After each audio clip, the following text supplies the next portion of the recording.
Di dalam Kekaisaran Wuluan, saat ini segala pihak sedang terlibat dalam pertempuran kacau. Kecuali kawasan pusat kota, Zhang Yi dengan sengaja tidak melepaskan ledakan kematian cinta. Sedangkan tempat-tempat lainnya sudah lama kacau tak karuan. Bahkan ketiga kawasan kota barat, selatan, dan utara yang belum meletus perang pun mengalami pemadaman listrik karena banyak bangunan runtuh, kebakaran besar, dan pipa pengangkutan energi bawah tanah yang rusak. Singkatnya, kekacauan terjadi di setiap jengkal tanah Kekaisaran Wuluan. Namun, pukulan yang dirasakan rakyat Kekaisaran Wuluan akibat semua ini tetap tak sebanding dengan dampak proyeksi 3 buah kapal perang super itu. Mereka melihat apa? Mereka melihat sosok yang di dalam hati mereka dipuja bak dewa, yang oleh propaganda Kekaisaran Wuluan dibesar-besarkan sebagai Panglima Besar Zhenglou yang tak terkalahkan. Kini tampak sangat memalukan. Tubuhnya penuh dengan darah dan muncul di layar tanpa sehelai benang pun menutupi tubuhnya. Memang saat ini Zhenglou terlihat sangat memalukan. Setelah menerima hantaman dari giliotin neraka, napasnya agak terengah. Ia harus terengah-engah untuk menstabilkan kondisi tubuhnya. Namun penampilan itu ditambah respons fisiologis akibat ia menyerap obat pemicu gairah kuat, memberi kesan yang amat jelek. Pemandangan ini meruntuhkan benteng terakhir di hati rakyat Kekaisaran Wuluan. Itu bukankah Panglima Besar ketiga angkatan perang kita? Ya Tuhan, apa yang terjadi padanya? Kenapa bahkan dewa perang kita bisa berubah seperti ini? Apa mungkin peradaban kita benar-benar akan punah? Banyak orang langsung runtuh pada saat itu, termasuk beberapa tentara yang masih bertempur di medan perang. Mereka merasakan dingin membeku di dalam hati. Jika sosok yang selama ini mereka anggap kuat, tak terkalahkan, dan suci saja bisa dikalahkan, lalu apa arti perjuangan mereka? Dalam sekejap, semangat juang tentara Kekaisaran Wuluan lenyap lebih dari separuh, belum lagi rakyat biasa. Bahkan pejabat puncak kekaisaran, Xi, saat melihat pemandangan itu, matanya hampir merekah. Ia tak bisa menahan senyum, karena pemandangan itu, bahkan badut di pinggir jalan pun, akan membuat orang tahan tawa. Apalagi ini sosok dewa perang yang sangat diunggulkan dan bersemayam di puncak kehormatan. Namun senyum itu segera tertutup oleh ketakutan yang mendalam. Zhenglou ternyata tidak memperoleh keunggulan mutlak seperti yang mereka bayangkan. Jika bahkan dia tak mampu menaklukkan lawan, bagaimana mungkin diharapkan ia kembali lalu memimpin Kekaisaran Wuluan menuju kemenangan? Kabut gelap yang besar menyelimuti hati setiap orang di Kekaisaran Wuluan. Xi tanpa sadar menyentuh cincin kuno yang dipakainya di tangan kiri. Ia menggigit giginya, lalu mengeluarkan sebuah perintah. Aktifkan rencana pengungsian bawah tanah. Di ruang rapat, tak seorang pun menentang. Wajah semua orang penuh warna kusam. Namun ada juga beberapa yang mata mereka memancarkan kilau berbeda, seolah sedang merencanakan sesuatu. Sebenarnya rencana pengungsian bawah tanah itu sangat sederhana, yaitu saat kekaisaran diserang musuh kuat dan sedang menghadapi krisis punahnya bangsa, sebagian elit muda kekaisaran akan dikirim untuk mengungsi. Setidaknya menangguhkan bara kehidupan, agar suku Wuluan dapat terus bertahan. Perkembangbiakan suatu bangsa tidak membutuhkan waktu yang sangat lama. Seperti kelinci yang memiliki 3 liang, mereka masih menyimpan banyak titik sumber daya yang hanya mereka ketahui. Dengan sumber-sumber itu, meski hari ini Wuluan mengalami bencana, mereka mungkin bisa bangkit kembali di masa depan. Biasanya, di antara para elit yang diselamatkan itu, sebagian besar adalah anggota keluarga kerajaan dan bangsawan. Termasuk anak Xi sendiri. Para pejabat yang hadir tak bersuara, namun diam-diam membuka perangkat komunikasi mereka dan menghubungi orang-orang di keluarga masing-masing. Keluarga kerajaan memiliki rencana pengungsian bawah tanah mereka sendiri, dan rumah-rumah para bangsawan besar juga sejak lama sudah menyiapkan cara serupa. Di dalam ruang yang dibatasi oleh rantai pembatas dimensi, Zhang Yi tidak hanya menyiarkan bayangan ini agar rakyat Kekaisaran Wuluan melihat. Ia juga mengirimkan hasilnya kembali kepada Zhenglou. Lihat, sekarang seluruh Kekaisaran Wuluan melihat penampilanmu. Terkejut? Terganggu? Zhang Yi menatap Zhenglou dengan senyum ramah di wajahnya. Pada awalnya, Zhenglou tidak merasakan apa-apa. Baginya kalau Zhang Yi melihatnya juga tidak ada yang hilang. Namun sekarang situasinya berbeda. Ketika ia mengetahui tindakan Zhang Yi, dalam sekejap otaknya menjadi kosong. Sosoknya yang sangat memalukan ini, seperti orang gila, dilihat oleh seluruh rakyat kekaisaran. Ia sangat paham betapa mengenaskannya penampilannya. Seluruh tubuhnya ternoda oleh cairan hijau, tak berbalut sehelai pun, dan yang paling memalukan, bagian bawah tubuhnya dalam posisi yang memperlihatkan kebanggaan. Sepertinya makhluk cerdas tingkat tinggi memang memiliki rasa malu terhadap aspek seksual. Semakin tinggi martabat seseorang, semakin besar perhatian mereka pada hal ini. Itu wajar, karena di dalam tulang mereka terdapat pentingnya pewarisan generasi. Meskipun batinnya sangat kuat, Zheng Lao terbiasa menjadi sosok suci dalam kekaisaran yang menikmati rasa takzim orang lain. Kini topeng ketuhanan itu dicabik dari dirinya, batinnya tak bisa tetap tenang sebagaimana yang diucapkannya. Nah! Zheng Lao berteriak marah, matanya dipenuhi urat-urat darah hijau, mulutnya melebar, air liur terpercik. Keji! Keji! Keji! 6 generasi yang rendah dan tak tahu malu, aku akan membunuh kalian. Sekarang ia ingin menangkap Zhang Yi, lalu menggigitnya hingga hancur dan menelannya. Hanya darah Zhang Yi yang bisa membersihkan kehormatannya sekarang. Zhang Yi tidak berkata apa-apa, hanya tersenyum, lalu mengangkat tangan kirinya untuk terus menyerang Zheng Lao. Sebuah sakit hebat menyergap, tubuh Zheng Lao terguncang hebat. Kekuatan pemutusan dimensi sangat besar, namun sulit memberi luka yang menentukan pada Zheng Lao. Namun jika serangan diarahkan ke bagian tubuh tertentu dari makhluk jantan, efeknya bisa berbeda. Pria paling memahami pria lain. Mereka tahu titik lemah mereka. Wajah Zheng Lao berubah kebiruan. Ia secara naluriah meraih pelindung di bagian selangkangannya. Kau. Tak tahu malu. Zheng Lao menunjuk ke Zhang Yi dan hanya bisa berteriak marah seperti itu. Apakah ini masuk akal? Apakah ini normal? Apakah ini adegan yang seharusnya terjadi dalam duel antara yang kuat? Zhang Yi mengangkat bahu, seolah tak peduli. Pertempuran mati-matian sejati pada dasarnya membolehkan segala cara dipakai. Yang disebut harga diri para kuat hanyalah khayalan para kuat yang lemah. Hal ini, sebagaimana Liang Yue ajarkan padanya dulu, memang demikian. Perlu diketahui, dalam ilmu tempur kuno, ada jurus tangan berat. Semacam jurus pamungkas, banyak yang menyerang ke area bawah. Mencongkel, menusuk mata, merobek kemaluan. Tampak tak elok, tetapi daya bunuhnya sangat besar. Begitu berhasil, nyawa lawan bisa cepat diambil. Zheng Lao sudah terlalu lama menjadi dewa. Ia menjaga muka dan martabat. Namun Zhang Yi tak pernah dibebani hal-hal semacam itu. Kalau kau memang berani, kau juga bisa melakukan ini padaku. Zhang Yi bersenda gurau, lalu terus-menerus melancarkan serangan ke titik-titik lemah Zheng Lao yang rentan. Saat ini tubuh lawannya hampir telanjang, dan bagian bawah tubuhnya kembali terlihat sangat lemah. Anus dan alat kelamin adalah titik paling rapuhnya, dan Zhang Yi menatap serta memburu titik-titik itu tanpa henti. Zheng Lao berusaha menahan, tetapi pelarutan senar dimensi adalah keterampilan yang langsung aktif di dalam domain ruang. Ia belum mampu menahannya. Bahkan Ling yang menyaksikan cara bertarung Zhang Yi tanpa berkata apa-apa mengangguk pelan. Cara bertarungmu hina, tak bermoral, dan kotor. Siapapun yang melihat pasti ingin memukulmu, tapi memang efektif. Sayangnya, ketika Ling menggunakan mata iblis, karena energi habis, ia tidak melihat apa yang dilakukan Zhang Yi padanya. Kalau tidak, sikapnya sekarang mungkin tidak seperti ini. Zhang Yi melihat wajah Zheng Lao yang dipenuhi amarah dan dendam saking ingin melahap orang. Namun kedua tangannya maju mundur, melindungi titik vital sambil terus mengelak. Di wajahnya muncul senyum bengis seperti seorang nakal. Seorang dewa perang kekaisaran Wulian malah jadi sedemikian lucu. Sungguh menghibur.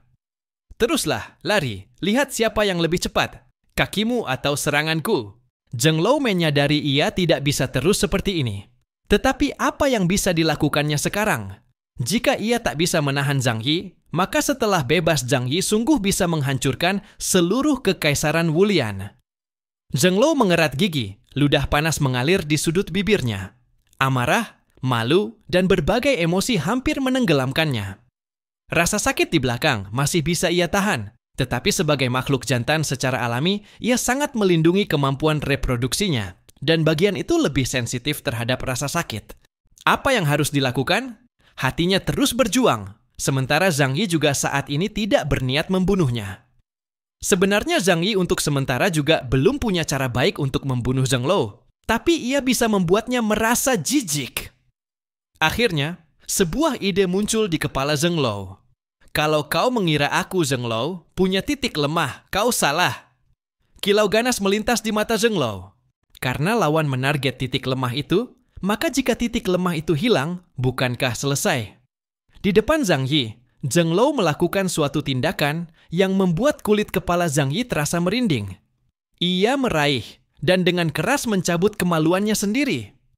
Tubuh Zhang Yi membeku setengah di udara, jari-jari yang hendak melancarkan. Pelarutan senar dimensi. Terhenti.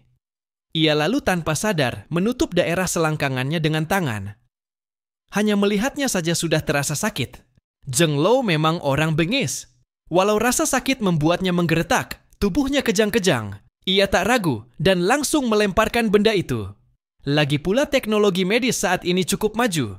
Walau putus, setelah perang bisa diperbaiki dengan operasi. Tapi tindakan itu sungguh kejam. Mungkin akan sakit sebentar, tapi sekarang titik lemahku sudah tak ada lagi. Hundun, kau teruskan. Zheng Lo segera membuat ototnya berkontraksi untuk menghentikan pendarahan. Lalu cepat-cepat memperbaiki lukanya. Cepat-cepat menyelesaikan masalah. Setidaknya sekarang Zhang Yi tak bisa lagi menyerangnya dengan cara yang sama. Jika kelak kisah perang ini tersebar, mungkin akan menghancurkan semua ilusi orang biasa tentang para kuat di seluruh dunia. Pertarungan mereka, seperti para preman dan nakal, dipenuhi metode-metode kotor. Tapi ini juga semacam kesalahpahaman. Orang seperti Raja Arthur yang mementingkan kehormatan lebih dari nyawa, mungkin takkan terpikir menggunakan cara bertarung seperti Zhang Yi. Zhang Yi menghela napas panjang. Ia menunjuk Zheng Lo dan berkata, "Lihat padamu, sampai kau tak punya muka lagi." Zheng Lo mengaum, "Bagaimana beraninya kau mengatakan itu?" Zhang Yi tak mempedulikan bantahannya. Ia menggelengkan kepala dan melanjutkan, "Sungguh menyedihkan. Sungguh mengenaskan. Dengan keadaanmu begini, bagaimana berani kau mengaku sebagai pelindung Kekaisaran Wulian?" Zhang Yi melirik waktu. Sejak awal serangan hingga sekarang, hampir 2 jam telah berlalu. Memang ia tak mampu dengan cepat membunuh Zheng Lo. Namun dengan semua sumber daya yang telah ia kumpulkan selama hampir setengah tahun dan tubuh manusia Ling yang dipinjamnya, Zheng Lo hanya bisa ditekan olehnya. Hanya saja Zhang Yi belum cukup memahami kekuatannya sendiri. Kalau tidak, dengan tubuh manusia yang memiliki indeks kekuatan mencapai 55.000 itu, ia pasti sudah membunuh Zheng Lo. Namun itu bukan hal penting sekarang. Zhang Yi perlahan mengangkat pedang naga es di tangannya. "Teruskan seperti ini. Aku akan membuatmu menyaksikan kehancuran negaramu dengan mata kepala sendiri. Dan kau akan mati di sini." Zheng Lo terluka parah, sementara kondisi Zhang Yi tetap sempurna. Separuh energi dalam tubuh Ling cukup untuk menunjang Zhang Yi meraih kemenangan total dalam perang ini. Justru karena itu Zhang Yi tak berani menekan terlalu keras. Ia juga khawatir, kalau ia terlalu cepat menghancurkan Kekaisaran Wulian, Zheng Lo mungkin akan melarikan diri, dan itu akan menjadi masalah besar bagi Huaxu, bahkan untuk dirinya sendiri. Karena kalau Zheng Lo benar-benar berniat melarikan diri, Zhang Yi tak punya cara yang baik untuk menghentikannya. Untungnya Zheng Lo juga berpikir hal yang sama. Keduanya saling takut karena di belakang mereka ada seluruh negeri. Jadi mereka sama-sama harus saling membunuh di sini untuk menyelamatkan negara mereka masing-masing. Zheng Lo merasakan tekanan. Ia meremehkan lawan. Pada awalnya ia sama sekali tak menganggap Zhang Yi. Selain itu, karena serangan ini muncul tiba-tiba dari Zhang Yi, ia tak sempat mempersiapkan diri, sehingga kini terus berada dalam posisi pasif. Namun bukan berarti ia tak punya keunggulan sama sekali. Lagi pula ini masih wilayah Kekaisaran Wulian. Ia masih punya keuntungan medan yang satu-satunya. "Kau memaksaku." Suaranya menjadi suram, seakan ia sudah mengambil suatu keputusan besar. Perasaan itu membuat Zhang Yi sedikit mengernyit. Ia tahu Zheng Luo tidak mungkin tanpa kartu truf. Hanya saja sampai sekarang, semua informasi yang berhasil ia kumpulkan sudah digunakan semua. Memang sulit membayangkan apa lagi yang bisa Zheng Luo lakukan. Adapun sistem militer, semua persenjataannya harus dipakai melawan tentara mesin dan aliansi negara Huaxu. Mereka sendiri nyaris tak bisa bertahan. Pertahanan kian menyusut. Apa yang bisa mereka kirim untuk membantu Zheng Luo? Zheng Luo segera memberi jawaban kepada Zhang Yi. Rarah! Di belakang Zheng Luo, rantai pengikat dunia membuka celah. Ia membuka kedua tangan seolah menyambut suatu pembaptisan. Wajahnya menjadi khidmat. Mata itu juga menampakkan kesedihan mendalam. Aku, Zheng Luo, adalah pelindung Kekaisaran Wulian. Selama aku ada, Kekaisaran Wulian tidak akan binasa. Jadi, pinjamkanlah seluruh kekuatan kerajaan ini padaku. Tatapan Zhang Yi menjadi semakin serius. Apakah mungkin dia juga memiliki kekuatan keyakinan? Kekuatan keyakinan bukanlah kemampuan yang biasa dipakai oleh para heteromata. Cara memperolehnya sangat ketat. Harus ada banyak pengikut, dan dalam waktu lama mereka benar-benar meyakini seseorang dari hati. Barulah daya pikiran massa dapat terkonsentrasi pada orang itu. Namun Zhang Yi masih ingat, sang jenderal berbaju perak pernah berkata bahwa di Kekaisaran Wuluan tidak ada yang namanya daya pikiran. Karena kelemahan daya pikiran sangat besar, hampir tidak ada prajurit tingkat tinggi yang mau menggunakan benda semacam itu. Tak lama kemudian, Zhang Yi mendapat jawaban. Ia menerima pesan dari Lu Keran. Kakak, selubung pelindung energi Kekaisaran Wuluan tiba-tiba menghilang. Zhang Yi tertegun sejenak. Selubung besi langit. Kekaisaran Wuluan adalah jaringan pertahanan terpenting mereka.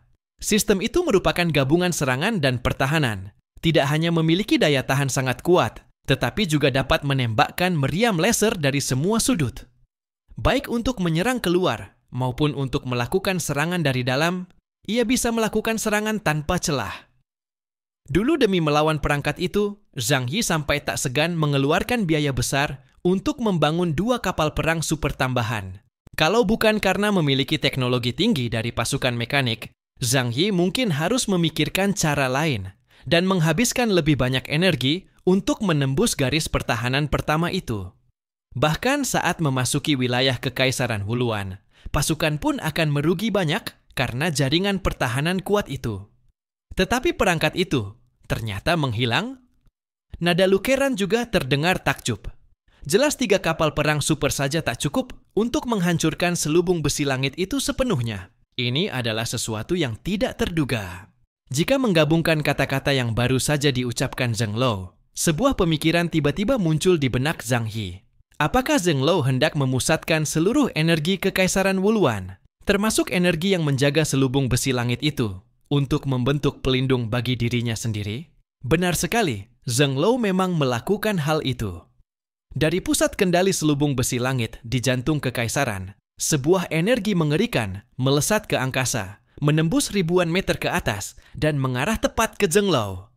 Saat itu seluruh Kekaisaran menjadi sangat kacau.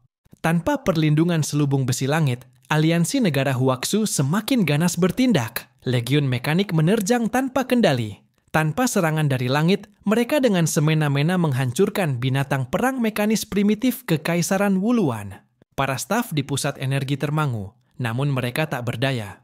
Sebagai dewa perang Kekaisaran dan Panglima 3 angkatan, kedudukan Zheng Luo bahkan melampaui Kaisar Xi. Ia bisa langsung memerintahkan pusat energi untuk mengumpulkan semua daya yang ada, agar bisa dipakainya pada saat krisis terparah bagi Kekaisaran. Itulah garis pertahanan keempat, Kekaisaran Wuluan.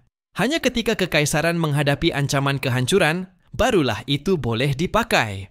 Harga yang harus dibayar adalah seluruh wilayah Kekaisaran Wuluan akan benar-benar terekspos di hadapan musuh. Di ruang rapat tingkat tinggi, wajah Xi dan para menteri menjadi sangat kelam. Kulit reptil para lizard folk memang susah berubah menjadi putih, tetapi memucat masih memungkinkan. Warna pipi mereka sangat pudar. Bahkan Panglima Agung pun sampai. Seorang menteri berat pelan mengucapkan setengah kalimat, lalu terdiam. Panglima Agung Zheng Lou yang tak terkalahkan ketika menghadapi musuh selalu nampak mudah menang, tidak pernah tampak begitu memalukan. Namun hari ini, tidak saja ia dipermalukan sampai telanjang bulat, tersungkur dan sangat memprihatinkan, akhirnya sampai harus memakai energi selubung besi langit. Jari-jari Xi di tangan kanannya cepat memutar cincin kuno di jari, urat di punggung tangannya menonjol karena tegang. Semua orang menatapnya. Banyak dari mereka adalah orang-orang inti keluarga kerajaan, termasuk saudara dan paman saudaranya. Oleh karena itu, mereka juga tahu legenda tentang sistem pembalasan diri itu. Hati semua orang bergemuruh sampai ke tenggorokan. Siapa yang tidak takut ketika benar-benar menghadapi ajal? Rakyat biasa tak apa-apa. Hidup mereka memang hanya sebagai sudut tepi dan roda gigi masyarakat. Kematian mereka tak terlalu merugikan. Paling benter hanya beberapa rumah beton bertulang. Tetapi kaum berkuasa berbeda. Mereka memiliki kekuasaan tertinggi. Para betina terbaik dari suku Lizard bisa berdiri di atas ribuan orang. Maka mereka takut mati. Paduka, jangan khawatir, kita belum kalah. Menteri Keuangan berdiri dengan tegang, berkata lantang kepada Xi, dengan energi dari pusat, Marsekal Agung akan menjadi lebih kuat. Ia pasti bisa mengalahkan musuh. Betul, betul. Paduka, percayalah pada Marsekal Agung kita. Dan pada para prajurit di garis depan yang berjuang untuk mempertahankan kita. Kita masih punya lebih dari 20 juta rakyat. Mereka bisa menjadi perisai terkuat kita, menunda waktu yang cukup. Di tengah nasihat semua orang, Xi menghentikan putaran cincin itu. Tenanglah, sampai benar-benar tidak ada pilihan lain, aku tidak akan melakukan hal itu. Meskipun berkata demikian, jarinya belum melepaskan cincin itu. Jika benar-benar tidak ada jalan lain, ia tidak akan ragu memberi perintah. Pilihan menyerah sama sekali tidak ada. Jatuh ke tangan musuh ras lain pasti lebih mengerikan daripada mati. Ia samar ingat catatan sejarah Kekaisaran Wuluan tentang beberapa kali pertempuran melawan bangsa asing. Terkadang mereka diserang, dan seringkali mereka juga menyerang bangsa lain.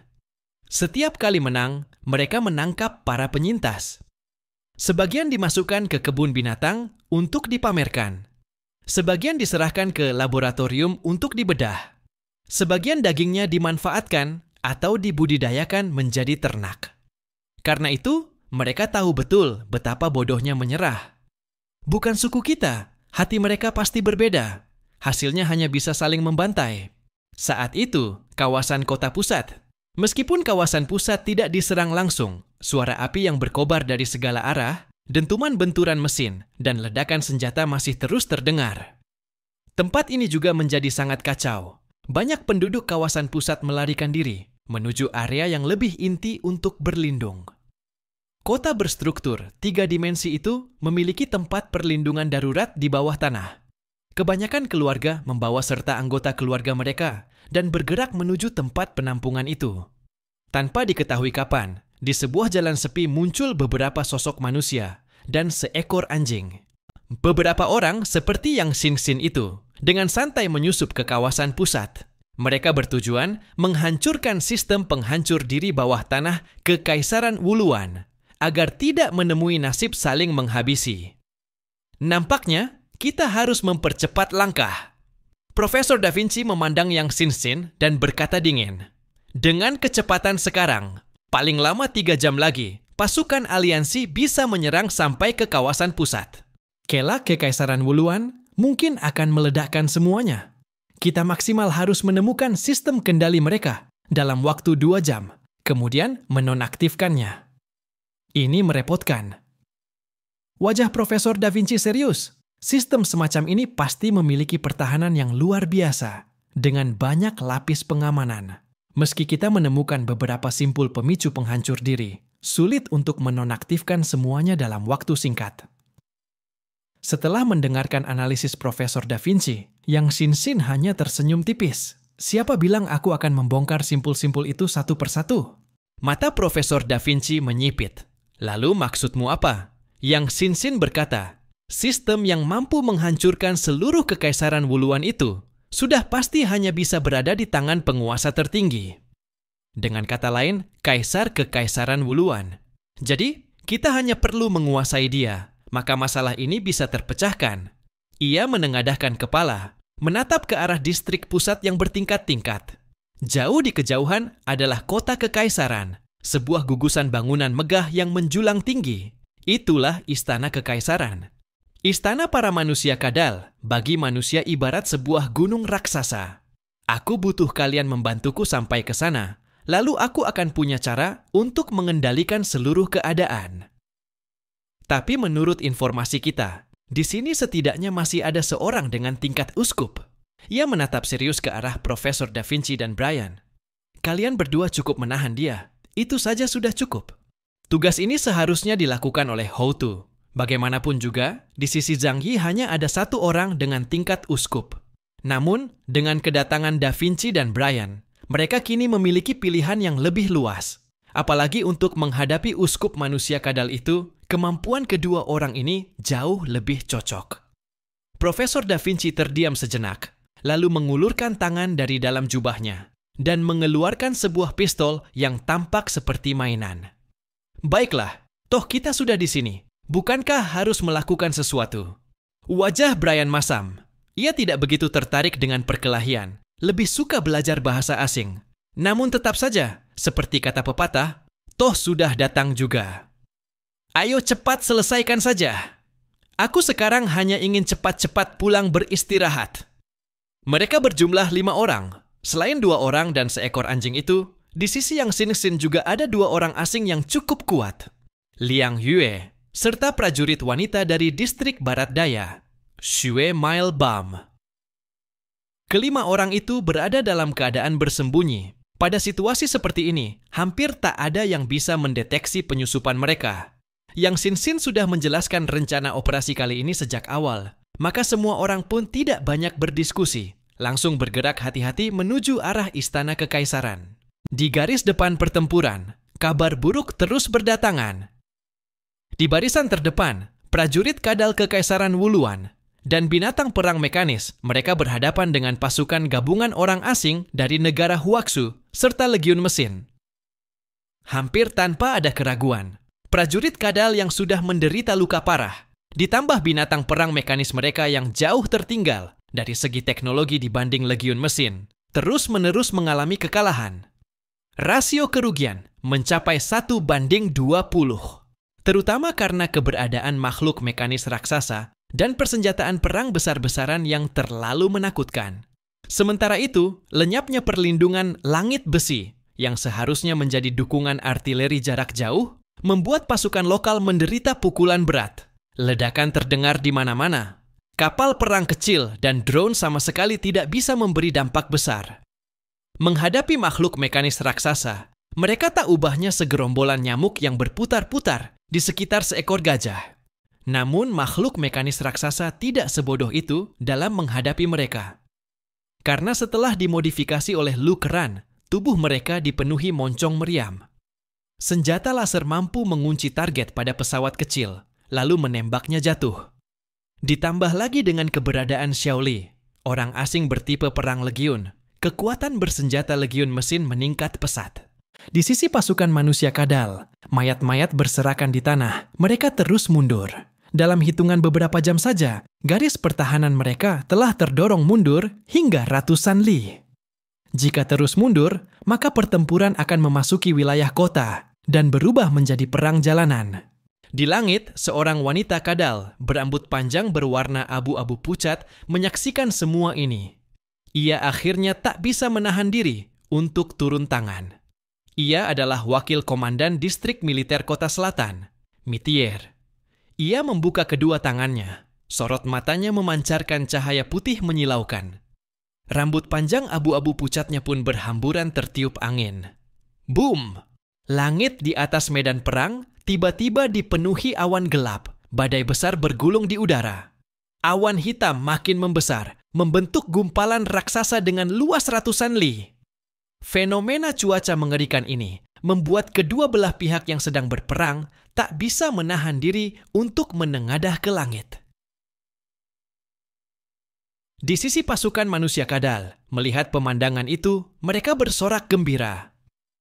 Itu Nyonya Mitier. Nyonya Mitier turun tangan.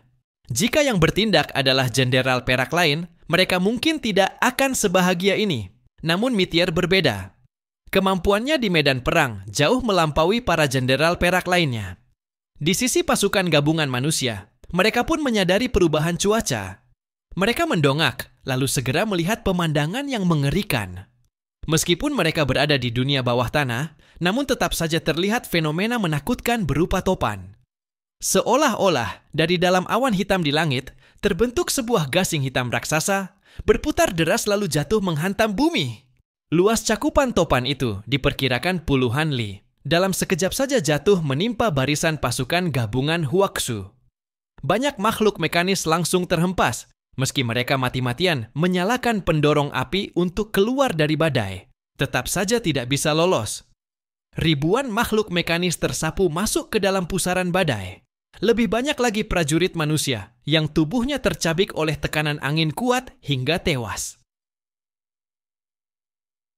Topan itu dengan cepat menyapu ke arah pasukan gabungan manusia. Kekuatannya benar-benar membuat hati dan nyali serasa runtuh. Di sisi Kekaisaran Wuluan, pasukan mereka bersorak riang. Itu Nyonya Mithier yang turun tangan. Benar-benar layak disebut Dewi Perang. Momen seperti ini sangat cocok untuknya.